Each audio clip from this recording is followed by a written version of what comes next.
by, and welcome to Interactive Brokers Group First Quarter 2024 Earnings Conference Call. At this time, all participants are in a listen-only mode. After the speaker's presentation, there will be a question-and-answer session. To ask a question during the session, you'll need to press star 11 on your telephone. You will then hear an automated message advising your hand is raised. To withdraw your question, please press star 11 again. Please be advised that today's conference is being recorded. I would now like to hand the conference over to your speaker today, Nancy Stuebe, Director of Investor Relations. Please go ahead. Good afternoon, and thank you for joining us for our First Quarter 2024 Earnings Call. Joining us today are Thomas Peterffy, our Founder and Chairman, Milan Galik, our President and CEO, and Paul Brody, our CFO. I will be presenting Milan's comments on the business, and all three will be available at our Q&A. As a reminder, today's call may include forward-looking statements, which represent the company's belief regarding future events, which by their nature are not certain and are outside of the company's control. Our actual results and financial condition may differ, possibly materially, from what is indicated in these forward-looking statements. We ask that you refer to the disclaimers in our press release. You should also review a description of risk factors contained in our financial reports filed with the SEC. This quarter, many of the same trends we saw in 2023 continued to play out. With market indexes on the rise worldwide and the popularity of investing growing, we see global interest from investors who increasingly want broad portfolios, with some invested in securities in their home markets, but a more significant portion invested overseas, particularly in U.S. securities.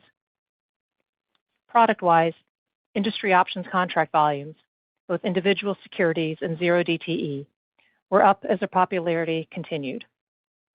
Since the pandemic, average daily volume in OCC options has more than doubled, from about 20 million contracts a day in 2019 to 40 million in 2022, and now a record 47.5 million in the first quarter. CME futures volumes, though down slightly from last year when investors were trading actively in the direction of interest rates, are up versus last quarter and meaningfully above pre-pandemic levels. And on the equities front, nearly every stock market around the world was up this quarter, with the exception of Hong Kong and China. This is a similar pattern to what we saw in 2023. The popularity of the Magnificent Seven technology names continues, which has meant that many investors hold on to their positions and are distinctly not looking to make any changes like selling them and buying new names. The Magnificent Seven are not gripping the index quite as firmly as last year, when they represented 75% of the S&P 500's first quarter performance versus 43% in this quarter. But their stock price strength means investors have not needed to look elsewhere for gains. And as happened in 2023, industry equities volumes are down again as a result. What all of the above has meant for our business starts with strong account growth as we add more investors to our platform, both institutional and individual. In the first quarter, we added 184,000 new accounts, second only to the meme stock days of the first quarter 2021. We added, in this one quarter, twice the number of accounts we added in all of 2019. New accounts meant more cash in those accounts, which helped raise our client credit balances to a record $104.9 billion. Our client equity was up 36% to $466 billion, meaning we are approaching $500 billion of client assets. Volume-wise, we saw strong contract volumes and options, up 24% in the quarter and significantly ahead of the industry, and slightly weaker volumes in futures and equities, similar to the industry. However, rising equity markets have led clients to feel more comfortable with taking on risk, so they took on more assertive positions, which increased our exposure fee revenue, and took on more leverage to bolster their positions, increasing our margin loans, which exceeded $50 billion for the first time since 2021, and our margin interest income. This translated to strong financial results. Commission revenue was second only to the meme stock spike of the first quarter of 2021, and net interest income reached a record, as did total revenues. We always focus on our expenses, meaning our pre-tax income also reached a record, and our pre-tax profit margin remained at an industry-leading 72%. In recognition of this, and as a sign of our confidence in our business model and growth potential, we revisited the amount of dividend we pay and decided to increase it to 25 cents a quarter. We recognized that the dividend was unchanged since we initiated it at 10 cents in 2011, a time when we had 170,000 accounts, quarterly earnings of $222 million, and capital of $4.4 billion. Today, we enjoy a strong capital position, which will allow us to be opportunistic in the M&A space should the right opportunity arise, but we would like to acknowledge our shareholders by returning some capital to them. In terms of how the business looked on the client front, our accounts and client equity grew fastest in Europe and Asia, similar to what I mentioned earlier, growing numbers of investors worldwide wanting access to international and particularly U.S. markets. Individuals saw the fastest account growth among our 5 client segments, with introducing brokers and proprietary traders close behind. On the client equity side, financial advisors grew the fastest, followed by individuals and iBrokers. Proprietary traders had the fastest commission growth, while net interest growth was led by introducing brokers, followed by hedge funds and individuals. Speaking of introducing brokers, our pipeline of potential clients remains healthy. There are several of these opportunities, about a couple dozen of them, at various stages. Some are in the testing stage. Others have started onboarding so-called friends and family accounts, where they test the waters and make sure that everything is working, while others are in the prospect stage to figure out what the optimal way for them to interface with us is. This can take time since we offer a variety of ways for an introducing broker to come onto our platform. On the one hand, it can be as simple as a broker white labeling our services, in which case the startup is very quick. On the other, it can be quite complex for iBrokers who want to have their own client-facing user interfaces, so they take longer to integrate with us. In between these two, there are many different setups with varying degrees of nuance and distinctions, as the broker picks and chooses the level of integration and coupling that works best based on its needs and on what it is able to support in-house. In terms of new product introductions, we had a busy quarter. We are pleased to introduce our high-touch prime brokerage service, which we announced last week. Hedge funds in our high-touch program will have a dedicated relationship manager and direct access to subject matter experts, as well as to an in-person 24/5 global outsourced trading desk. We consider the mission of the high-touch service to be find a way to yes for our clients' requests. For those hedge funds listening, I am sure there's a piece of your portfolio you could consider allocating to us. Regarding our platforms, we introduced IBKR Desktop, a streamlined, simpler to use, next-generation desktop trading application for Windows and Mac. IBKR Desktop is now sufficiently resource-rich, stable, and available to our clients. We've added multi-sort screeners, option analysis, and other enhancements, to name a few. For our flagship trader workstation, we added a multi-stock tax loss harvesting tool. And for IBKR Mobile, we engineered information architecture and navigation from the ground up. Our registered investment advisor clients got a host of new tools this quarter, including an improved message center, a reworked advisor portal menu with new features for managing contacts, accounts, and portfolios, and ways for the platform to assist with filing their Form ADVs. Automating substantial parts of the brokerage business for client success is the heart of what we do. There is much we are looking forward to and much work to be done, as there always is, and as every software developer will tell you. We are as busy as we've ever been and continue to see global demand for access to all markets. This trend and our ability to serve it with a much lower cost structure and a much broader product and tool set is what sets us apart and will continue to do so in the years ahead. With that, I will turn the call over to Paul Brody. Paul? Thank you, Nancy. Good afternoon, everyone. I will review the first quarter results, and then, of course, we'll open it up for questions. Starting with our revenue items on page 3 of the release, we're pleased with our financial results this quarter as we again produced record net revenues and pre-tax income. Commissions rose versus last year's first quarter, reaching $379 million. This quarter, we saw higher trading volumes from our growing base of active customers, particularly in options, which set a new quarterly volume record.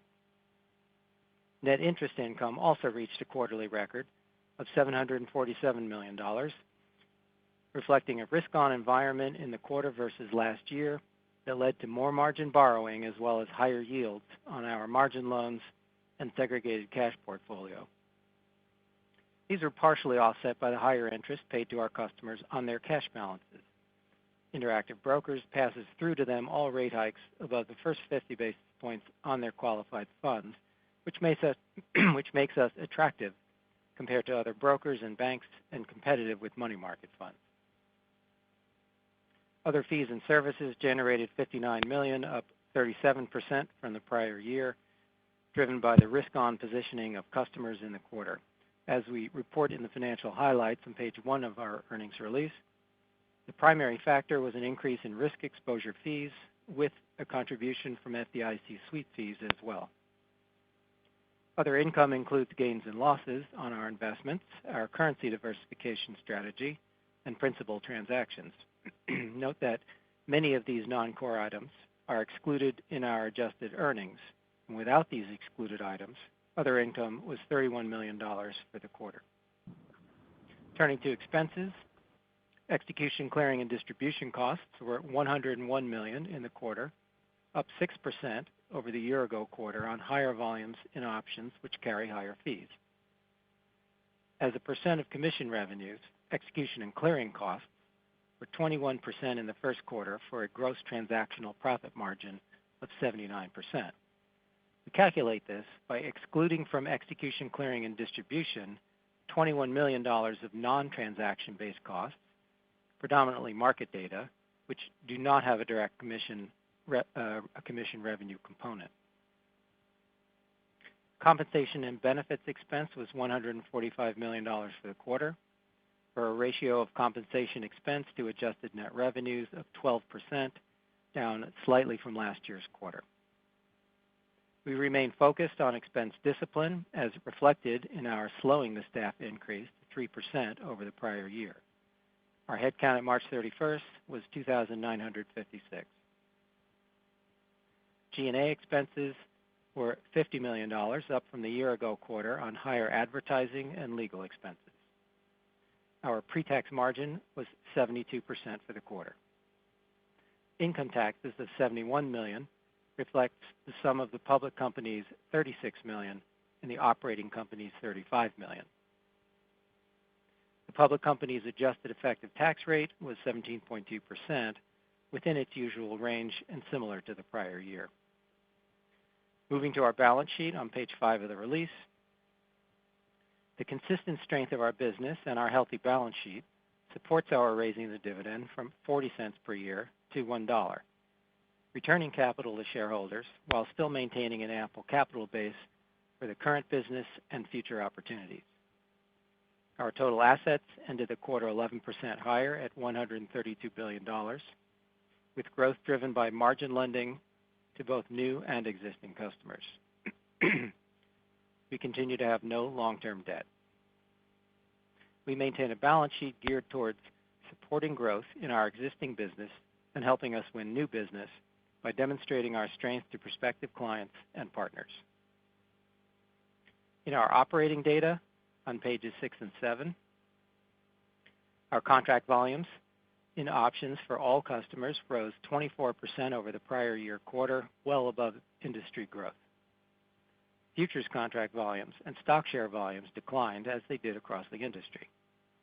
The decrease in stock share volume occurred in tandem with clients gravitating to larger, higher quality names with lower trading in pink sheet and other very low priced stocks. In fact, despite the decline in share volume, the total notional value of brokerage shares traded was up in many markets, particularly in the U.S. On page 7, you can see that total customer DARTs were 2.4 million trades per day, up 14% from the prior year and especially strong in options, followed by stocks and foreign exchange. Commission per cleared commissionable order of $2.93 was down from last year due to a mix of smaller average order sizes in stocks and options and larger in futures. Stocks and options contributed higher overall volumes but smaller average order sizes, while futures contributed lower volume with larger average order size. Page 8 shows our net interest margin numbers. Total GAAP net interest income was $747 million for the quarter, up 17%, while our NIM net interest income was $762 million, or $15 million higher.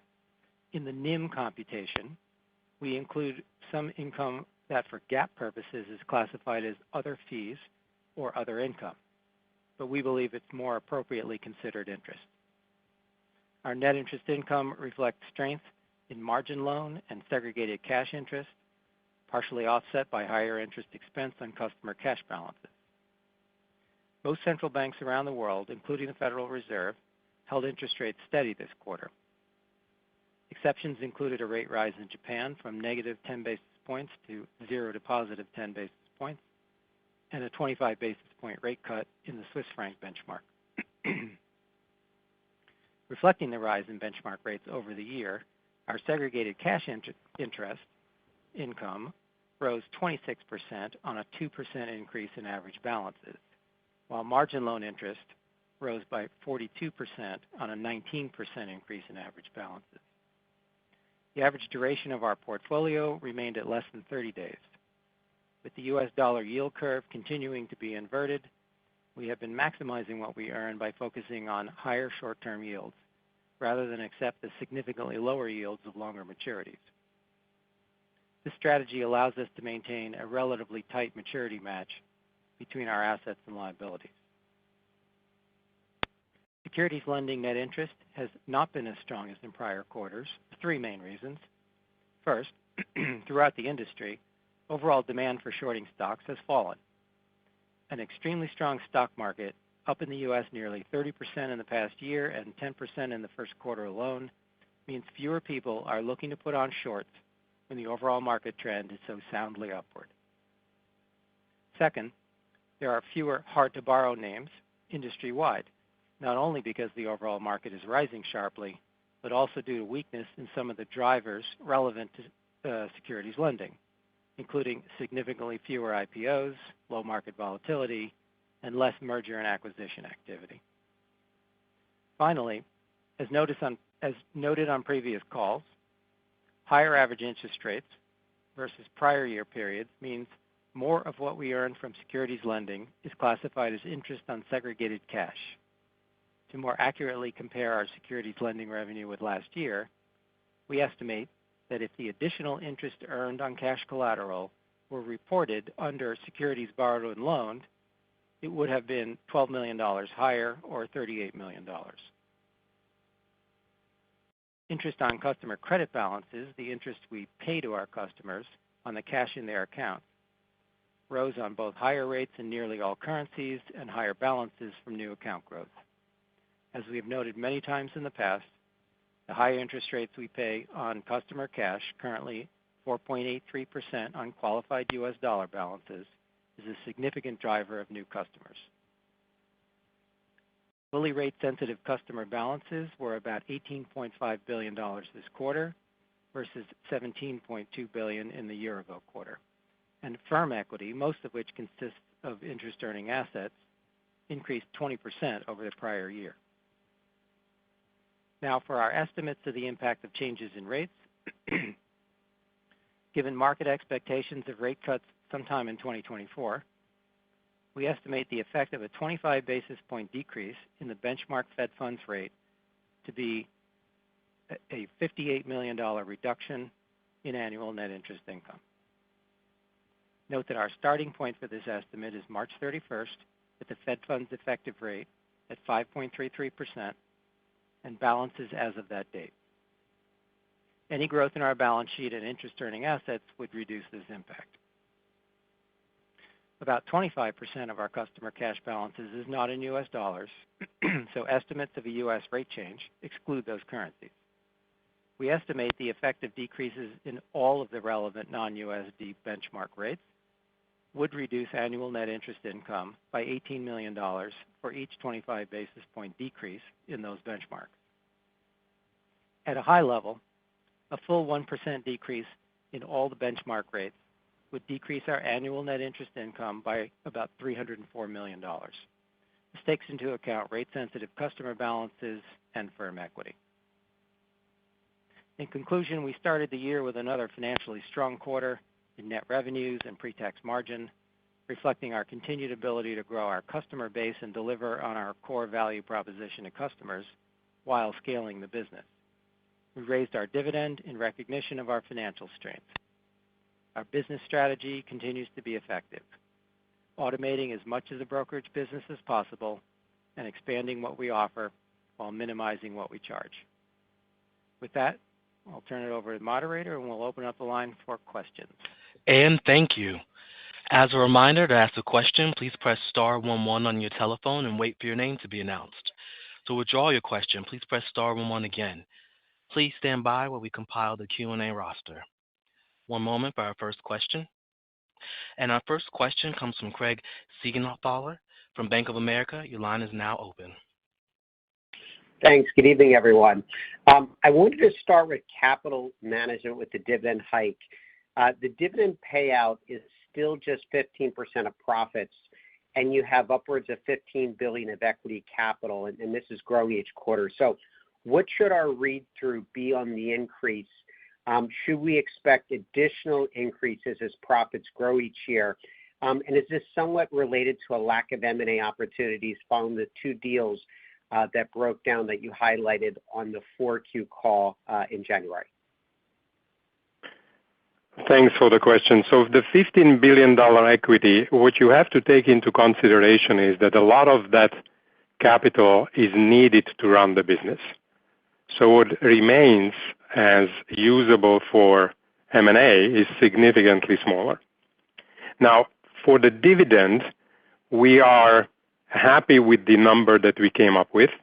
It's approximately 15% payout ratio of the earnings, and we believe that this amount of dividend is sustainable, yet it allows us to continue to build the capital that we enjoy to have for the potential M&A opportunities. Thanks, Milan. And just as my follow-up, I wanted to get your perspective on the improving retail engagement backdrop. And, we're seeing this at your company and other companies across multiple metrics, margin loan growth, activity rates in trading, organic growth with the account growth acceleration. So I'm just wondering, how much upside do you expect from the individual investor business if markets continue to recover here? And, we assume 2021 is not repeatable again, but 2024 was likely a floor. So any reference points or on that helpful? It's very hard for me to speculate as to how it's going to continue. What we see is increasing engagement of what you would call retail traders in the options markets. They become more comfortable with the options. They recognize how flexible of a financial instrument an option is. You can use it to trade on leverage. You can use it to generate income. You can use it to speculate. And as Paul had mentioned a little earlier, we have seen significant growth in the options volume. So that, I think, is going to continue, and the public will get more and more comfortable with the financial instrument. As to, are we going to see the same levels of volume and account growth as we've seen at the beginning of the pandemic? Probably not. If you remember, that was a very different world for a few months. The markets dropped very significantly. There was a lot of volatility in the market. Everybody was closed at home. There was not that much to do other than watching the Netflix shows and open brokerage accounts and start trading, which was then followed by the meme stock mania. So I do not expect something like this to happen anytime soon. Thank you, Milan. And thank you. And one moment for our next question. And our next question comes from Benjamin Budish from Barclays. Your line is now open. Hi, good evening, and thanks for taking the question. Maybe one for Paul, you mentioned in your prepared remarks that you were sort of leaning into the shorter end of the curve given the inversion in the yield curve. I just wanted to check, that sounds pretty consistent with your previously communicated approach to risk management. But is there anything to read there, like if the yield curve were to invert and maybe given the knowledge you have of your customer base or the behavior you've observed, does that suggest that at some point in the future you might be comfortable sort of extending the duration, or should we assume maybe a more consistent, very, very low risk management approach to the balance sheet? Well, I'm responsible for the investment of these monies. So, and this is Thomas. As long as the yield curve remains inverted, we are going to stay with our current profile. And at the time when that changes, we will consider extending our maturity depending upon the circumstances. Okay, appreciate that. And then maybe one on just another kind of follow-up to Craig's question on the dividend. I know there's a lot of focus on M&A, and if supposedly nothing were to materialize, would you consider in the future a more like dividend growth, more of a dividend growth cadence, or are you kind of more hopeful on M&A? Just sort of curious how you're thinking about like the range of outcomes. It sounds like the 25 cents is more fixed rather than like a 15% payout ratio, but I'm wondering if that would sort of change, or it could potentially change in the future. Thank you. So if you look, it took us a number of years to raise the dividend from 10 cents to 25 cents. So I'm not saying that it's going to take us another decade to do the same, but we will remain nimble. Capital situation is very important to us. The fortress balance sheet is something that we really enjoy.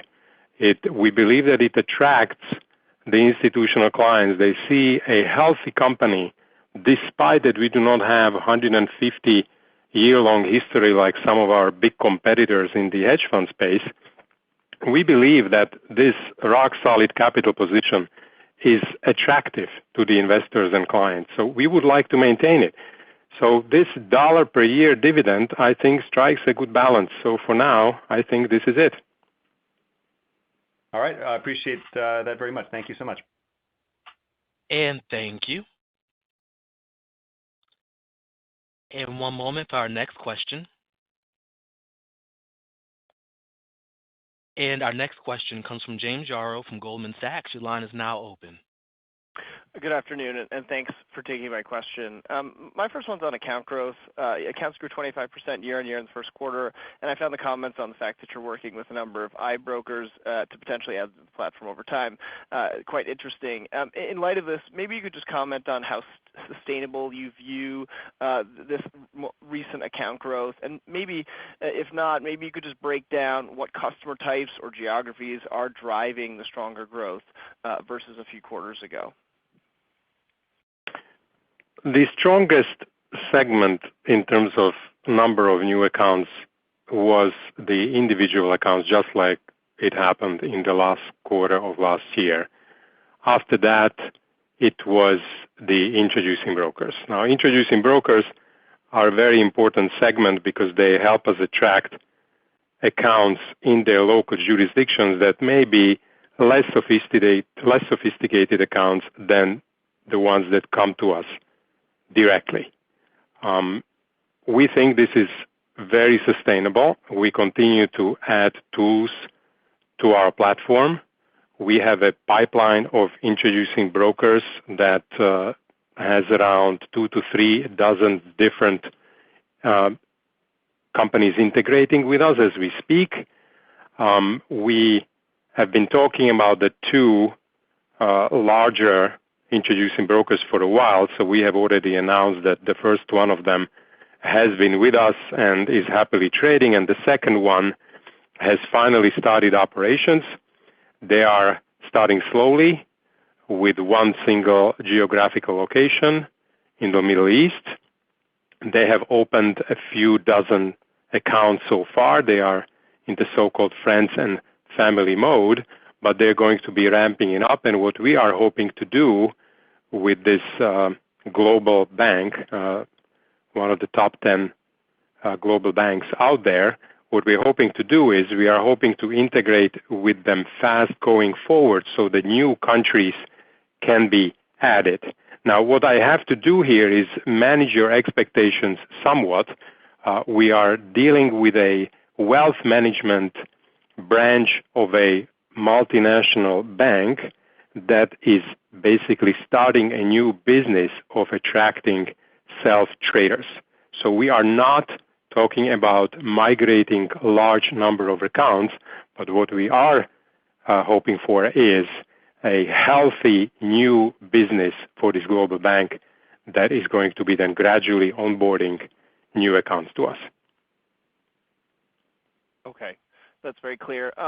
Maybe just on securities lending, activity there continues to be somewhat subdued across the industry as well as for you. Maybe just your views on what gets this part of the business going. Paul, would you like to take this one? Yeah, sure. So, as usual, there's a baseline that grows as our customer base grows. Having said that, that baseline on the short side has been retreating over the last quite a number of months now across the industry. There's less interest in shorting stock.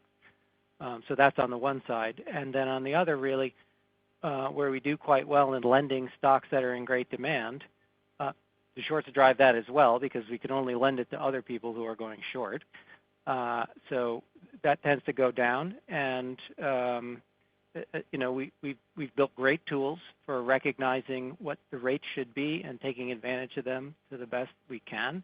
But there are only so many opportunities out there in the market. And there really haven't been any extremely hot stocks, if you will, very high hard to borrow rate stocks. And that drives the business as well. So those will come and go. And when they show up, we have the tools to make the most of it. That makes a lot of sense. Thanks a lot. And thank you. And one moment for our next question. And our next question comes from Dan Fannon from Jefferies LLC. Your line is now open. Thanks.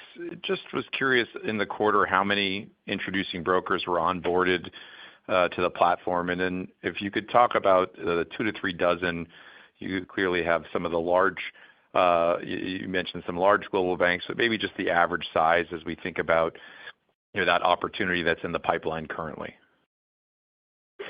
So the 2 or 3 dozen are integrations in general. They may be large financial advisors who have decided to interface with us electronically, or they could be introducing brokers. The sizes vary. We typically get introducing brokers that are just starting off, and from time to time we get an introducing broker that decided to change the prime brokers. In Asia, we have just gotten online a couple of virtual banks. We have finished the integration of the large global bank that I mentioned a few minutes ago. We have a SEC-registered advisor that integrated with us and went online, and then we have many in the funnel at various stages. Some of them are still trying to figure out what the best way for them to integrate with us is, while others are busy integrating, and then the third group is already doing some test trades. Just for more clarity, if I may add, many of these brokers open omnibus accounts, so it doesn't necessarily show up as a large number of new accounts, because an omnibus broker basically gives us one account while he may have hundreds or thousands or tens of thousands or hundreds of thousands accounts on his end. But we obviously get all the trading volume. Understood. And then just as a follow-up, another question on capital. You talked about excess capital. We know there's regulatory capital, and there's what you want to maintain as a buffer to keep the fortress balance sheet. Can you talk about what is excess as we think about not only dividend and M&A in terms of what is potentially for use on an inorganic or capital return? So I would say around $6 billion of the capital is the excess that is not necessary to run the business. So that gives you some idea of what the number is. Now, are we trying to go out there and spend it fast like a drunken sailor? Of course not. But we are carefully looking at the opportunities that come our way. And to tell you the truth, we find it difficult. The rule of thumb is that more than 70% of the acquisitions out there do not deliver the promised value. Now, we do not have a lot of experience in the M&A space, so we are extra diligent. And although we were very close to do 2 very large acquisitions, in the end, we were not able to agree on a price. So this trend can continue, but I am hopeful that we will be able to do an acquisition and speed up the organic growth of accounts. Thank you. And thank you. And one moment for our next question. And our next question comes from Patrick Moley from Piper Sandler. Your line is now open. Yes, good evening. Thanks for taking the question. Thomas, I just caught your interview on CNBC before the call here. It sounded like you didn't think margin loans could really go much higher from here. It sounded like, I think you said historically, maybe the jump that we've seen recently might be an indication that balances are a little bit overextended. So just hoping you could maybe just provide some more color there, how we should think about margin loan growth trajectory in the short term, and whether those comments were any sort of indication that of what you'd seen in April. Let me put it this way. I hope that they're not going much higher because I'm a nervous Nelly. When margin loans shoot up, that always is followed by a quick collapse in the market. That's my almost 50-year experience. Okay. All right. No, that's helpful. And then I guess just a follow-up, you recently unveiled the IBKR desktop offering. Was hoping you could talk just about what you think that, platform offers and what it can mean for account growth going forward. Well, perhaps I can give you a little bit of a history first. We have created the broker to attract and cater to professional traders, highly sophisticated accounts. We have developed the desktop, the original desktop TWS for them. We have been adding features to it very fast over the last 20 plus years.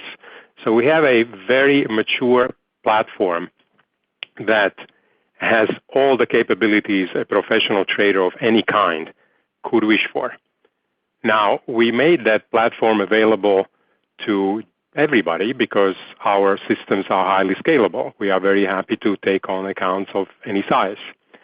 Over time, we have learned that some of the clients find the platform overwhelming. So we have added a web platform. We have added 2 different types of mobile trader, a sophisticated one and less sophisticated one. But the flagship platform is still there, generates a lot of business, but it is getting somewhat older. It has been online for longer than a couple of decades, so we decided to build a brand new one, a brand new desktop, which is simpler than the original one. It has a reduced functionality set. It does not cater to all sorts of professional traders, but the account holder that it has in mind is the active trader. So that is what that new desktop trader workstation is meant to be used by. It went online this first quarter. We continue to add functionality to it. We will continue to do so going forward. but we will try to remain disciplined so that we do not over-clutter it with features that are not frequently used. The feedback that we're getting from our clients is very good. We are we talk to them often. We grade the platform in terms of usability, how easy it is to find features on it, how easy it is to trade on it. So we look at these grades all the time and adjust as necessary. And we are getting questions already for the professional accounts and from iBrokers when we are going to make the platform available to them, which I consider to be a very good sign because that was not originally the plan, but there is already demand for it. So I'm so far very happy with how the platform is performing. All right. Thank you for that. And thank you. And one moment for our next question. And our next question comes from Chris Allen from Citi. Your line is now open. Yeah, afternoon, everyone. Maybe wanted to touch on the hedge fund client base. You noted establishing a high-touch PB service. I'm just wondering, did that require additional hiring for that client segment? What kind of progress are you making in terms of kind of moving up some of the tables you talked about in the past? And any additional areas of growth to further penetrate that client segment?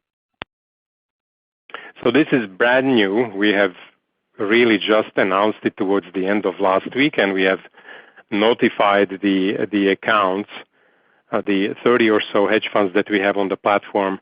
We have invited them into this new service, a high-touch prime brokerage service. The goal, obviously, is to attract hedge funds that are larger than, let's say, $100 million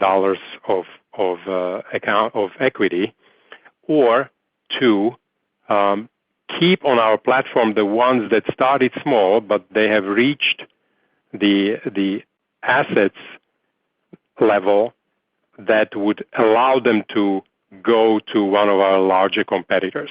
So we have had a lot of discussions with the hedge funds, with some of the professionals at the prime brokerage space, and we have learned what the larger hedge funds expect of their prime broker. And number one thing that they expect is the white glove or a high touch service.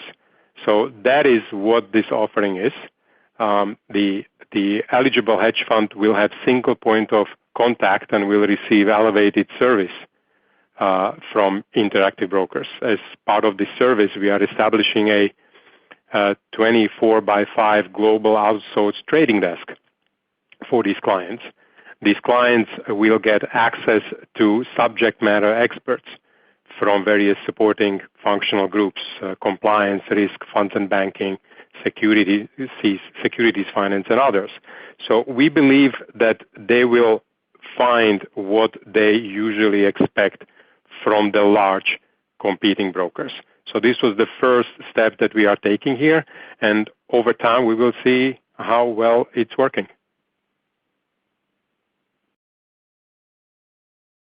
Understood. And then maybe one additional quick question. Last quarter, you mentioned looking at efficiency opportunities in areas such as surveillance and customer service. Wondering if you made any progress on those front, any other areas you can wring out some efficiencies moving forward, which, I mean, obviously, given your margins, you're already incredibly efficient, so it's asking a little bit, but just any color on that front would be great. We are continuously working on our electronic surveillance. As a broker, it is our obligation to surveil the trading activities and the movement of cash.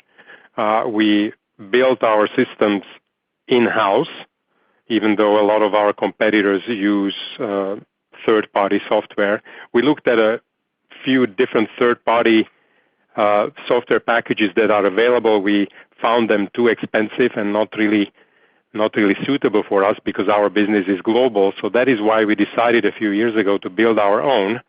And the system generates alerts, and the alerts are serviced by human operators, which deem the alert either false positive or true positive, and if the alert it points to a problem, then they either file a report with the regulator or they act according to the script that we have given to them. We have a significant number of operators that use this system, and our goal is not to add more as the number of account increases, as the volumes increase, and as the cash moves increase.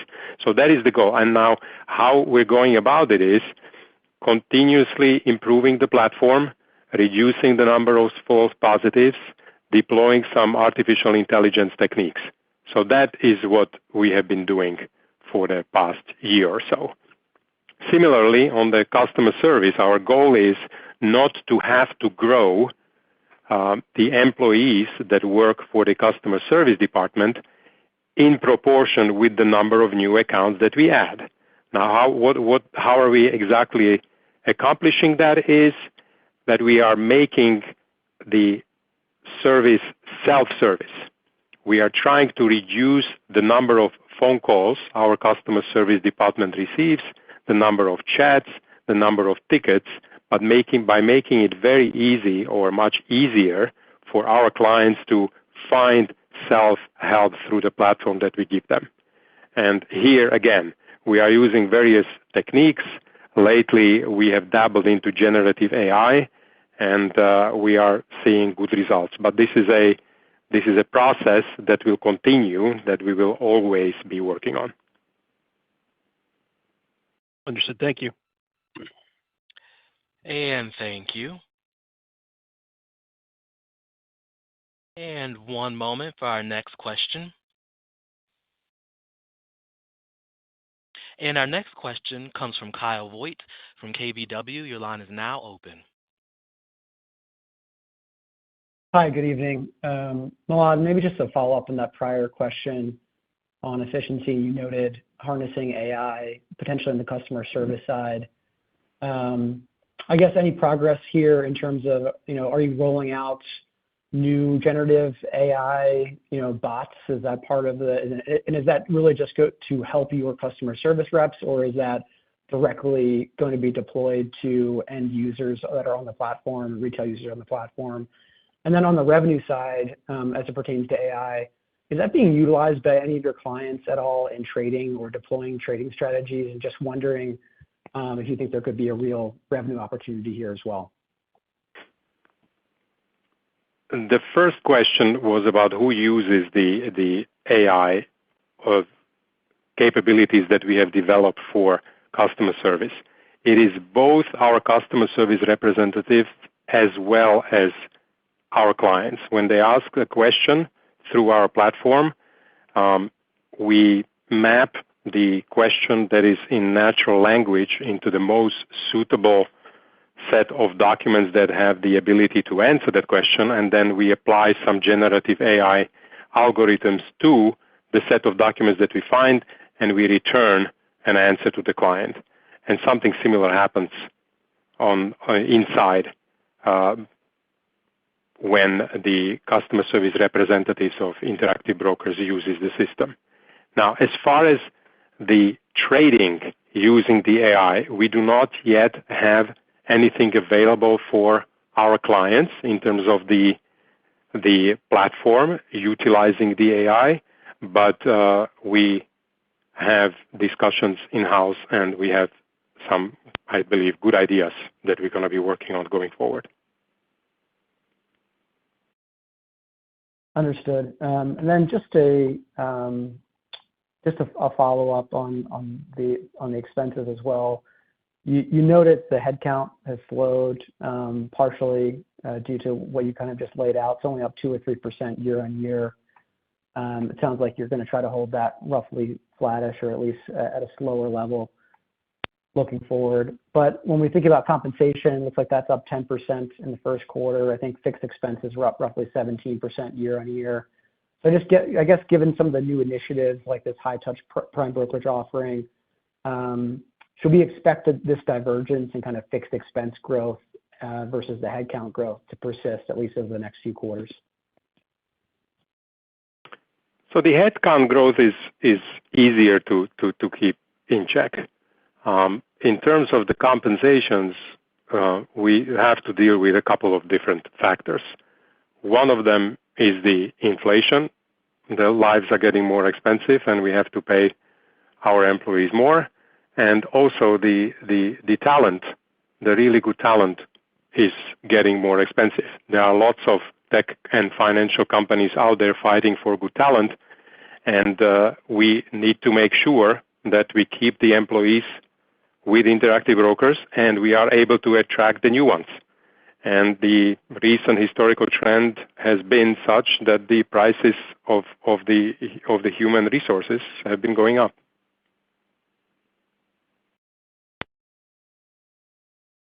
Thank you.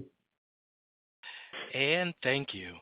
And if you would like to ask a question, that is star 11. Again, if you'd like to ask a question, that is star 11. And one moment for our next question. And our next question comes from Kay Sykes from GAMCO. Your line is now open. Oh, good afternoon, everyone. It goes without saying, I think Rich Repetto was a great addition to the board. I've long admired his work in the industry. My question is around the impact of zero-day options on the marketplace. I can understand they're really good for liquidity and choice, but is there a potential to kind of burn out investors given the obvious churn? Well, every great tool can be misused and requires some amount of responsibility, if you will. The same can be said about one-day options. Now, what Thomas usually says when facing a question about zero-day options is that we have always had them. When you think back when only the monthly options were tradable, on the expiration date, those options were zero-day options. Then the exchanges started listing weekly options, and then we had this event of an option becoming a zero-day option more frequent. And now we have them every day. So it is not something that came out of nowhere. It's just there is a lot more of it available now. These options, SIBO has recently issued a document justifying their existence and reiterating the power and their use. And they have referred to the ability to hedge quickly, to ability to get into a position that is sensitive to a market move very quickly. So it is a good, powerful tool, but as I have started my paragraph, my answer, it can be misused. Thank you. And on the prime brokerage revenue, I understand the balances, trading. Are there any ancillary kind of fee revenues that would go with this high-touch service, or is it just bundled in terms of using the platform? This is mostly about convenience, especially when you look at the global outsourced trading desk. We found that some hedge funds would like to take advantage of our ability to provide a global product set to them. They do not want to be up and trading at their desk 24 hours a day, and they would welcome an opportunity to give us an order during the day, during the American day, to work an order during Asian hours in Asian markets. That is what we're trying to outsource. So obviously we're going to charge a little more for that type of trading than the fully electronic self-trading, but it really is about the convenience. It is about attracting larger funds and keeping around the ones that started small but grew big. Great. Thank you. And thank you. And one moment for our next question. And our next question comes from Brennan Hawken from UBS. Your line is now open. My questions have been asked. Thanks very much. Thank you. And one moment for a follow-up question. And our follow-up question comes from Greg Siegenthaler from Bank of America. Your line is now open.